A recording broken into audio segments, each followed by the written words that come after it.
الحمد لله نحمده ونستعينه ونستغفره ونؤمن به ونتوكل عليه ونعوذ بالله من شرور أنفسنا ومن سيئات أعمالنا من يهده الله فلا مضل له ومن يضلله فلا هادي له ونشهد أن لا إله إلا الله وحده لا شريك له ونشهد أن سيدنا ومولانا محمدا عبده ورسوله أما بعد قال الله تعالى في القرآن الكريم لكي لا تأسوا على ما فاتكم ولا تفرحوا بما آتاكم ان اللہ لا يحب كل مختال فخور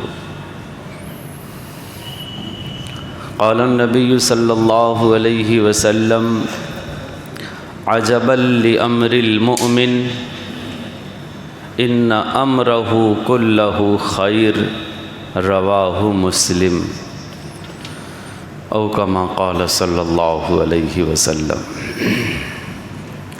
محترم سامعین کرام، بزرگان محترم، یہ جو آیت میں نے ابھی پڑھی ہے یہ سورہ حدید 27ویں پارے کی آیت ہے، تیسرے رکوع کی، سورہ حدید کے تیسرے رکوع کی۔ اس آیت میں اللہ رب العزت نے ایک بڑی اہم بات بتائی ہے جو ہمارے موجودہ حالات کے لحاظ سے بہت ضروری ہے جاننا کہ اللہ رب العزت نے ایسی کون سی بات اس آیت میں بتائی ہے جو ہمیں آج تک پتہ نہیں تھا، یا اگر پتہ تھا تو ہم بھولے ہوئے تھے۔ وہ سبق کون سا اس آیت میں اللہ رب العزت نے دیا ہے، یہ غور سے سنیں گے تو بڑی آسانی سے سمجھ میں آ جائے گا۔ پہلے تو یہ جانیں کہ انسان کو اللہ رب العزت نے یوں ہی پیدا نہیں کیا ہے، ایک خاص مقصد کے لیے پیدا کیا ہے، اور خود اللہ رب العزت نے یہ بات چوتھے پارے میں کہی ہے، اخرجت للناس، کہ اے امت محمدیہ ہم نے تم کو نکالا ہے، لایا ہے لوگوں کے لیے، خاص مقصد کے لیے تم لائے گئے ہو۔ اخرجت للناس، وہ مقصد کیا ہے آج ہم بھولے ہوئے ہیں۔ آج کا مسلمان صرف اتنا جانتا ہے کہ صبح اٹھنا ہے، کمانا ہے، کھانا ہے، بیوی بچوں کو خوش رکھنا ہے، رشتہ داروں کو خوش رکھنا ہے، دنیا بنانا ہے، پھر چلے جانا ہے۔ شاید ہماری زندگی اسی کے ارد گرد گھوم رہی ہے اور ہم اپنی زندگی کا مقصد صرف اسی کو سمجھتے ہیں۔ اگرچہ اس کے علاوہ بھی ہم جانتے ہیں، علم ہے کہ آخرت بھی ہے، لیکن شاید اس کو ہم بھولے ہوئے ہیں، اس کے لیے جیسی تیاری کرنا چاہیے ہم نہیں کر رہے ہیں۔ انسان کے اوپر اس دنیا میں ہر طرح کے حالات آتے ہیں۔ پہلی چیز، کبھی خوشی کا ماحول ہوتا ہے، کبھی غم کا ماحول ہوتا ہے، کبھی انسانی زندگی میں ایسے واقعات ہوتے ہیں یا ایسی ہمیں خوشی ملتی ہے جس سے ہماری دلی مراد پوری ہو گئی ہو، دل خوش ہو گیا ہو، اور کبھی کچھ ایسے حادثات ہو جاتے ہیں کہ دل غمگین ہوتا ہے، رنجیدہ ہوتا ہے، جس کو ہم کہتے ہیں کہ غمگین حالات چل رہے ہیں۔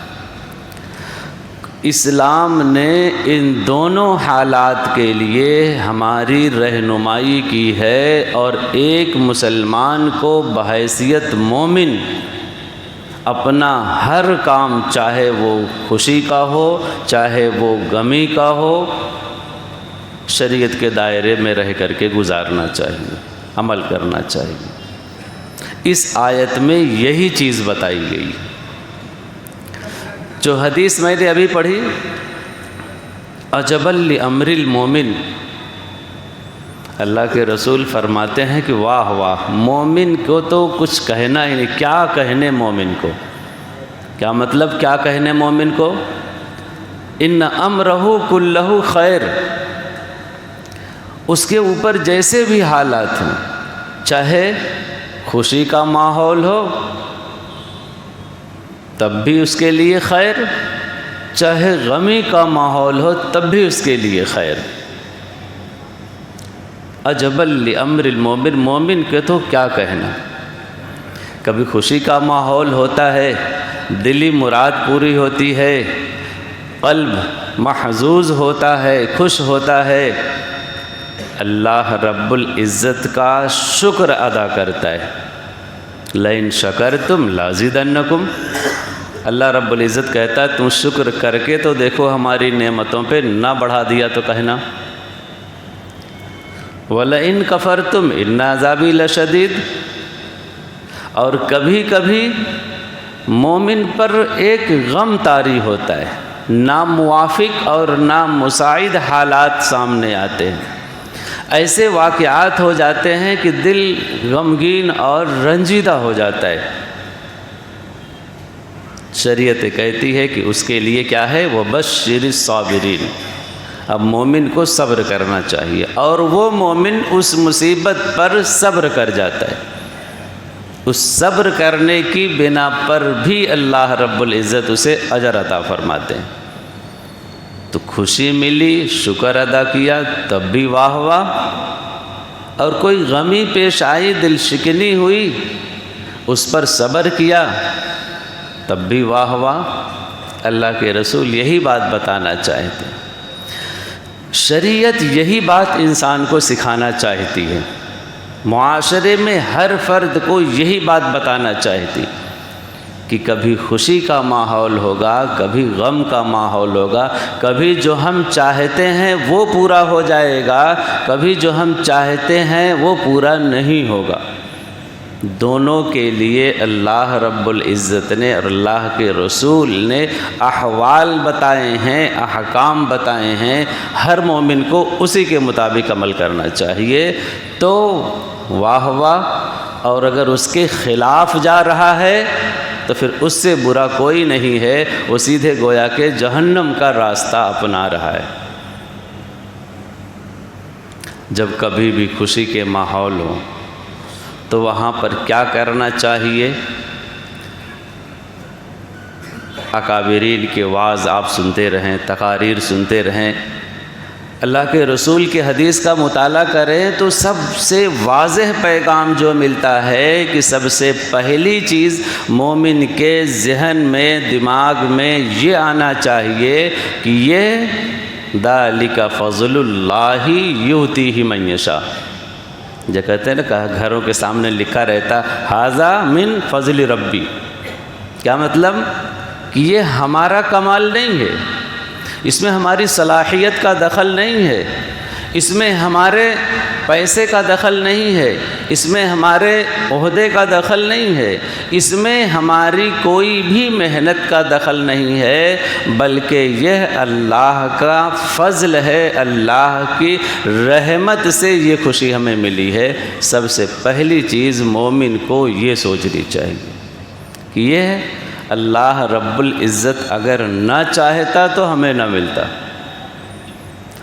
اور جب انسان یہ چیز سوچتا ہے اور اس کے مطابق عمل کرتا ہے تو یہی تو شکر ہے، اسی کا نام شکر ہے۔ اللہ رب العزت کہتا ہے کہ پھر ہم مزید اس نعمت میں اضافہ فرماتے جائیں گے۔ جب تک یہ کیفیت، یہ صورتحال، یہ سوچنے کا انداز، یہ تھنکنگ تمہارے اندر باقی رہے گی تو گویا تم صحیح راستے پہ ہو، شریعت پر عمل کر رہے ہو۔ اور جب کبھی انسان اس کے اپوزٹ سوچ لے کہ نہیں یہ جو کامیابی ہمیں ملی ہے یہ اللہ کی طرف سے نہیں، یہ تو ہماری خود اپنی محنت کا نتیجہ ہے، یہ تو ہم نے اتنا علم حاصل کیا ہے، اس علم کی بدولت یہ عہدہ ہمیں ملے، یا ہم نے اتنا سورس اور اتنی سفارش کی ہے جس کی بنا پر ہمیں یہ موقع میسر ہوا ہے۔ اگر اس بھلائی کو، اس اچھائی کو اپنی کامیابی بتانے لگا، اپنے آپ کی محنت اور کوشش کا نتیجہ بتانے لگے، تو پھر یہ اللہ کے حکموں کی نافرمانی، یہ شکر نہیں، اس نعمت کی ناشکری ہے۔ اس سے بچنے کے لیے کہا گیا ہے۔ مختلف واقعات، مختلف طرح سے اس کی مثالیں، مختلف آیتیں اس کے بارے میں موجود ہیں۔ یہ چیزیں کہاں آتی ہیں انسان جانتا بھی ہے، کبھی کبھی عمل نہیں کرتا ہے۔ خاص طور پہ آپ شادی بیاہ کا، ہر گھر کا لفڑا ہے یہ، شادی بیاہ کے اندر کبھی گہرائی سے، غور سے آپ خود تجزیہ کریں کہ ہمارے اس گھر کی شادی میں کتنے احکام شریعت کے عمل ہو رہے ہیں اور کتنے نافرمانیاں شریعت کی ہو رہی ہیں۔ تو لے دے کر کے ایک نکاح ہی آپ کو ایسا ملے گا کہ جو شریعت کے حکموں کے مطابق ہوتا ہے تقریباً، ورنہ وہ بھی اب مسجد سے باہر نکل گیا ہے اور طرح طرح کے رسم و رواج کا شکار ہو گیا ہے۔ ورنہ آپ شروع سے اخیر تک دیکھ لیں، سارے رسم و رواج ہمارے اپنے دل کی تحسین کے لیے ہوتے ہیں، ہمارے دل کی خوشی کے لیے ہوتے ہیں، ہمارے خاندان والوں کی، گھر والوں کی خوشی کے لیے ہوتے ہیں۔ شریعت خوش ہے کہ نہیں اس سے کوئی بحث نہیں، شریعت کو پیچھے رکھ دیتے ہیں، جو یہ ایمان کی علامت نہیں ہے۔ ایک ایمان والا ہمیشہ ایمان کے دائرے میں رہ کر کے اس کا عمل ہونا چاہیے، یہ شریعت کہتی ہے، یہ ایمان کا تقاضا ہے۔ سارے اعمال تقریباً 99% ایسے ہیں شادیوں کے، یا تو غلط رسم و رواج ہیں، یا تو ہمارا دکھلاوا ہوتا ہے، یا وہاں پیش کرنا ہوتا ہے کہ لوگ ہمیں سمجھیں کہ ہم کتنے مالدار ہیں، یا اس طرح کا آپ دیکھیں پٹاخوں کی کثرت ہو، ڈیکوریشن وغیرہ ہو، اور بیجا لوازمات ہوں شادیوں کے، طرح طرح کے کھانے ہوں۔ اس طرح کے احکام نہ تو اللہ کے رسول کی سیرت سے ثابت ہے، اور نہ ہی صحابہ کے واقعات اور ان کی سیرت اور اکابرین سے ثابت ہے۔ یہ تو وہی بات ہوئی کہ غیروں کی دیکھا دیکھی ہم نے ایک چیز بنا لیا ہے اور اس کے ضروری قرار دے دیا ہے۔ ابھی حال ہی میں دیکھیے الیکشن کا موقع گزرا، آپ دیکھیں فرقہ بندی سے اوپر ہٹ کر کے آپ سوچیں، ایک دوسرے کی طرفداری سے ہٹ کر کے خالی الذہن ہو کر کے آپ دیکھیں کہ شریعت نے اس کے لیے ہمیں کیا احکام دیے ہیں۔ شریعت کا ہر حکم بالائے طاق رکھ کر کے الیکشن پورے ملک میں لڑا جاتا ہے۔ غیر کریں وہ غیر ہیں، نہ انہیں اسلام سے کوئی واسطہ، نہ انہیں ایمان سے کوئی واسطہ، اور نہ ہی ان کو اس پر عمل کرنے کے لیے بتایا گیا ہے، سمجھ میں آتا ہے۔ لیکن اپنے مسلمان بھائی بھی پورے ملک میں کہیں بھی ہوں، وہ بھی اگر اس طرح کا کام انجام دیتے ہیں تو کھڑے ہونے سے لے کر کے جیتنے تک، ہارنے تک سارا عمل تقریباً شریعت کے دائرے سے باہر ہوتا ہے۔ چاہے وہ پیسہ بانٹنا ہو، چاہے وہ پیسہ لے کر کے ووٹ دینا ہو، دونوں حرام ہے۔ الراشی والمرتشی کلاہما فی النار، یہ اللہ کے رسول کی حدیث ہے۔ رشوت لینے والا، رشوت دینے والا، دونوں بلا کسی لگے لپٹے کے دونوں جہنمی ہیں، کلاہما فی النار، یہ شریعت کا فیصلہ ہے۔ اب ہم اور آپ دیکھیں کہ کس فہرست میں شامل۔ جیتنے کے بعد کا مرحلہ ہو، خوشی ایک اللہ کی نعمت ہے کہ اللہ رب العزت نے ایک مرتبہ دے دیا ہے۔ اس مرتبے کی قدر کیا ہونی چاہیے کہ اللہ نے ہمیں یہ جو مرتبہ دیا ہے، یہ کوئی شکار نہیں کہ ہم نے شکار حاصل کر لیا، قادر ہو گئے، اب چاہے جتنا فخر اور ریا کریں، چاہے جتنا خوشی منائیں، چاہے جتنا دوسروں کو زیر کریں، بالکل نہیں۔ اسلام ہمیں یہ حکم دیتا ہے کہ خوشی منانے کے بھی ایک حد ہے، ایک اصول اور ایک ضابطہ ہے۔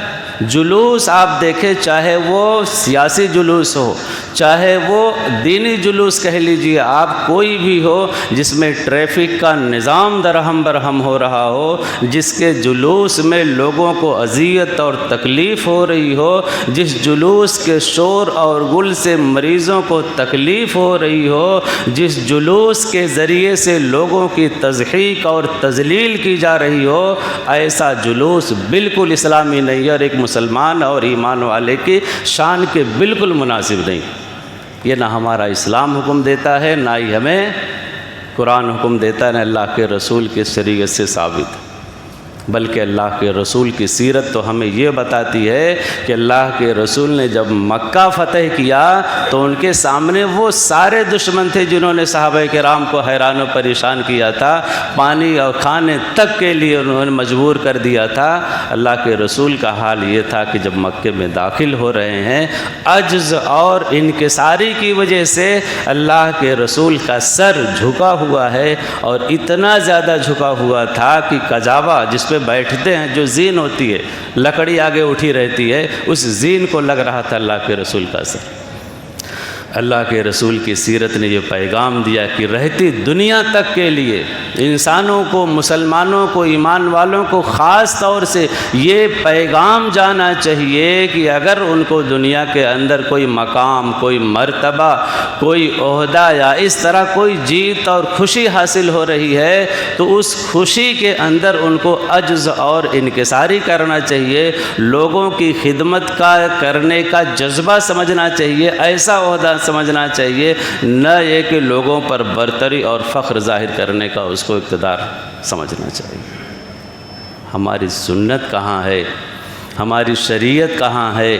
ہمارے اعمال کہاں ہیں؟ ہمارے اخلاق کہاں ہیں؟ آخر ہم کب سوچیں گے؟ مسجد میں نماز ہوتی رہتی ہے، آج نہیں زمانے سے آپ دیکھیں، اکثر جگہوں پہ دیکھیں، ایک غیر مسلم مسجد کے باہر اگر وہ پڑاکا دگاتا ہے، گاجا باجا کرتا ہے، تو پوری امت مسلمہ اس کے سر پر چڑھ جاتی ہے کہ بی جے پی کا راز ہے، کیا کریں، مجبور ہیں۔ لیکن ایک ہمارا مسلمان بھائی نماز کے وقت اگر وہ پڑاکا دگاتا ہے تو وہ اسلامی بھائی ہے نا، کرنا چاہیے۔ ہماری سوچ بدل جاتی۔ کیا صرف اللہ کا گھر کعبہ ہی ہے کہ جہاں جس کی طرف ہمیں پیر پھیلانے کی بھی اجازت نہیں؟ ہمارے اندر اتنا ادب ہے، اور یہ مسجدیں جتنی بھی ہیں وہ اللہ کا گھر نہیں کہ ان کا احترام ہو۔ مسجد کے ایریے میں تو کوئی ایسا کام ہی نہ ہونا چاہیے جو شریعت کے اصولوں کے خلاف ہو، چاہے جائے کہ پڑاکا دگانا ہو یا الٹا سیدھا گاج باجا کرنا ہو۔ وہاں تو سارے مسلیوں کو ایک جا کر کے سمجھانا چاہیے کہ بھئی آپ بھی مسلم ہو، ہم بھی مومن ہیں، یہ اللہ کا گھر ہے، آپ بھی مانتے ہو، ہم بھی مانتے ہیں، آپ کا یہ عمل خدا را چھوڑ دیں، یہ شریعت کے حکموں کے خلاف۔ یہ چیزیں کب ہوں گی؟ جب ہم شریعت کو سامنے رکھیں گے، اور جب ہم جس چیز کو صرف دنیا بنا لیں گے تو وہاں شریعت کا سوچ ہمارے دل میں کیسے آئے گی؟ یہ ایک مومن اور مسلم کو سمجھنا چاہیے۔ ایک واقعہ سناؤں چھوٹا سا، کہ اپنی حیثیت اور اپنے ضروریات، یہ کہہ لیجئے کہ اپنے فرائض اپنے کو یاد ہونا چاہیے۔ خوشی اور غم کا جو ماحول ہوتا ہے اس میں اپنے آپ کو یاد ہونا چاہیے۔ چھوٹا سا واقعہ ہے، اس سے پہلے بھی سنے ہوں گے کہ بنی اسرائیل میں 3 لوگ تھے، ایک گنجا تھا، ایک کوڑھی تھا، اور ایک اندھا تھا۔ بیچارے حیران و پریشان تھے، روز دعا کیا کرتے تھے۔ ایک دن اللہ نے ان کی دعا سن لی، فرشتہ بھیجا کہ جاؤ دیکھو ان کی جو ضرورت ہو پوری کر دو۔ اللہ نے اسے بھیجا، فرشتہ آیا گنجے کے پاس کہ بھائی اللہ نے تمہاری دعا سن لی، کیا چاہیے تمہیں بتاؤ۔ تو گنجے نے کہا کیا چاہیے، سر پہ بال نہیں ہے، کسی کو شکل نہیں دکھا سکتا، سر پہ بال ہو جاتے تو کتنی خوشی ہوتی۔ فرشتے نے کہا اچھی بات ہے، سر پہ ہاتھ پھیرا، اس کے بال آ گیا، خوش، ایک دم خوش۔ جانے لگا فرشتہ، تب اس نے دیکھا کہ ایک ضرورت پوری ہو گئی، پھر بھائی اللہ والے ادھر آؤ ادھر آؤ ذرا، اب خالی اچھا ہی ہو کے کیا کروں گا، کچھ مال دولت بھی مل جاتی تو دنیا کا گزر بھی ہو جاتا۔ کہ کیا چاہیے تھے کو، چل مجھ کو اونٹ دے دیجئے تاکہ تھوڑا ترقی کریں ہم۔ دے دیا، فرشتے نے دعا کر دیا۔ اگلے کے پاس گیا، کیا چاہیے تجھے؟ تمہاری دعا قبول ہو گئی ہے۔ کوڑی نے کہا نہ کسی کو شکل دکھا سکتا ہوں، نہ کسی کو ہاتھ پیر دکھا سکتا ہوں، یہ چیز ختم ہو جاتی تو میں خوش ہو جاتا۔ فرشتے نے دعا کیا، ہاتھ پھیرا، وہ عیب اس کا ختم ہو گیا۔ اب اس نے بھی رہا نہ گیا، آگے بڑھ کے اس سے فرمائش کی کاش کہ مال بھی مل جاتا تو میں تھوڑا ترقی بھی کرتا، کھانے پینے کی آسانی ہوتی۔ فرشتے نے دعا کی، کیا چاہیے؟ کہ گائے مل جاتی تو تھوڑا، اس وقت دور کا وہی تھا، آج کل کا کمپیوٹرائز زمانہ تو تھا نہیں کہ اور چیز مانگ لیتے۔ تیسرے کے پاس گیا کہ تجھ کو کیا چاہیے؟ کہ اندھے نے کہا کہ کیا چاہیے، اندھے کو ایک آنکھ مل جائے، اس سے بڑی چیز دنیا میں اور کیا ہو سکتی ہے۔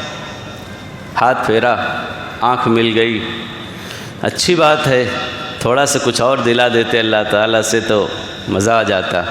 کہ کیا چاہیے؟ کہ بکری مل جاتی تو تھوڑا گزر بسر کا بھی سہارا ہو جاتا۔ فرشتے نے دے دیا۔ سالوں گزر گئے اور خوب ترقی کی ان لوگوں نے۔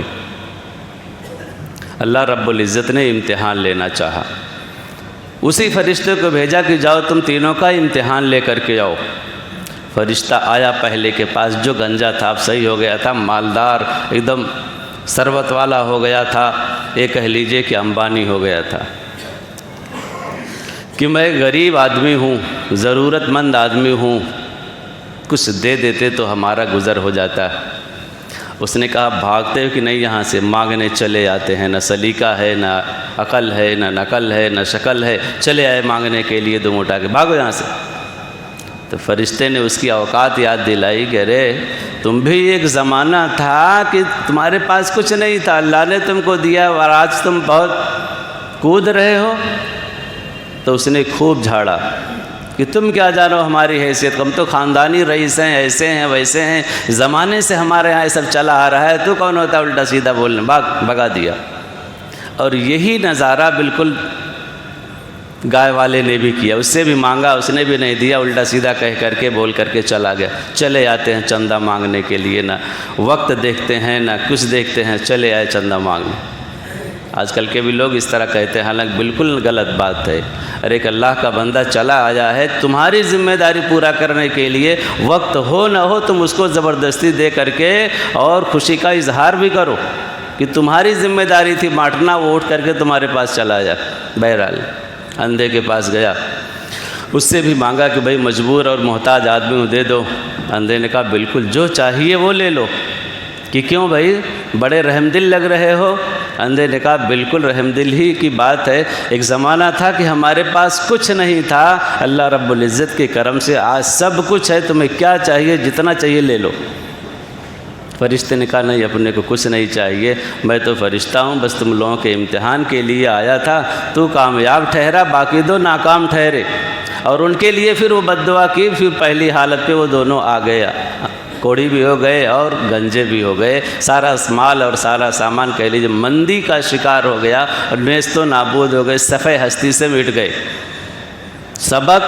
سبق یہ ملا کہ چاہے خوشی کے حالات ہوں، چاہے غمی کے حالات ہوں، ان چیزوں کو ہم ہمیشہ یہ یاد رکھیں کہ یہ من جانب اللہ ہے، ہماری محنت اور ہماری کوشش نہیں ہے۔ اگر ہم یہ سمجھیں گے کہ یہ من جانب اللہ، اللہ کے کرم اور عطیہ سے ہمیں ملا ہے، تو ہمیں وہی احساس اور وہی فیلنگ آئے گی اور ہم دوسروں کی بڑھ چڑھ کر کے خدمت کرنے والے بنیں گے۔